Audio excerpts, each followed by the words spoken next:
So this is my first ever YouTube video, and for this video I wanted to give you guys my top 10 favorite Batman villains of all time. Please remember that this list is completely subjective. It is just my opinion. If you have a different list, I would love for you to comment below and give me your list and why your list is that way. Without further ado though, let's get into the first one. So starting off the list at number 10, I have Killer Croc. Waylon Jones is probably one of Batman's most misunderstood rogues. His freakish appearance stops him from being treated with basic human decency. Croc lashes out so much due to his appearance and the way that people treat him because of it. At number 9, I have Clayface. My favorite thing about Clayface is the theatrical aspect of his character.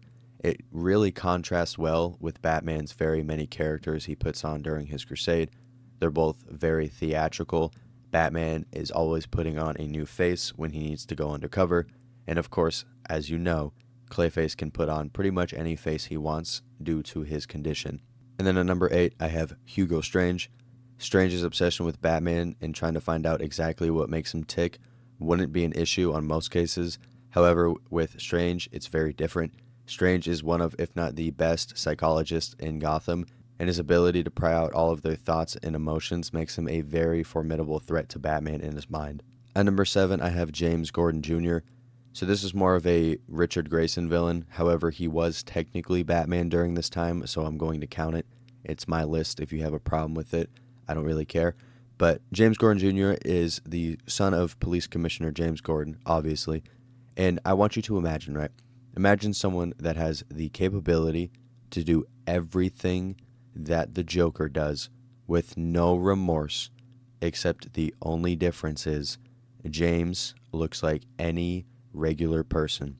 He's good at hiding, and he's especially good at acting like a normal person. So you would never know what he truly is until it's too late. And speaking of the Joker, at our number 6 spot, we have him. Now, before you leave me a ton of hate comments saying this guy hates the Joker, he should be in first place, or at least top 3. I don't hate the Joker in the slightest. I think he is an amazing villain.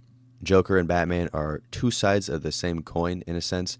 While Batman is about strategy and justice, Joker is about chaos and anarchy, the complete opposite of what Batman represents. Joker, while not being physically opposing, is actually surprisingly very good at hand-to-hand combat, and while he won't usually get the jump on Batman, he can very well get the jump on someone who isn't taking him seriously enough. At number 5, I have Ra's or Ra's al Ghul, however you want to pronounce it. You can pronounce it both ways, it doesn't matter. But Ra's is easily one of Batman's most challenging opponents. This man has been alive for well over 6 centuries. He's been given time to train and perfect everything, every plan that he could ever think of. This is something that gives Batman one of his biggest challenges.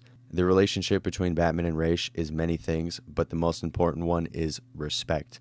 Ra's respects Batman's physical skill and even his intellect, only ever referring to him as detective and seeing Batman as his one true heir. At number 4, I have Mr. Freeze. Victor is probably one of Batman's most sympathetic villains, if not his most sympathetic one. This man just wants to save his wife. He just wants to save the woman that he loves. And unfortunately, due to circumstance, the only way that he can do so, in his mind, is through crime. It's very tragic. At number 3, I have Scarecrow. I think my love for Scarecrow stems from Batman Arkham Knight mostly. He's easily my favorite villain in that series. Both Batman and Scarecrow use the fear of others to get what they need, but while Batman uses the fear to prey on the guilty, Scarecrow uses fear against the innocent. It's a very good contrast. And at number 2, the only person that could possibly fit for the number 2 spot is, of course, Two-Face. Harvey's story is one filled with tragedy. Once the untouchable district attorney of Gotham, he was the most non-corrupt man that you could find in the city, and his mission was to take down the mob. And setback after setback, he finally caught a break. Salvatore Maroni agreed to make a deal with Dent and testify against Falcone in court. Harvey had finally gotten what he's always wanted, but like most things in Gotham, this was too good to be true. During Maroni's day on the stand, he denied knowing anything about Falcone, and he threw acid on Harvey's face.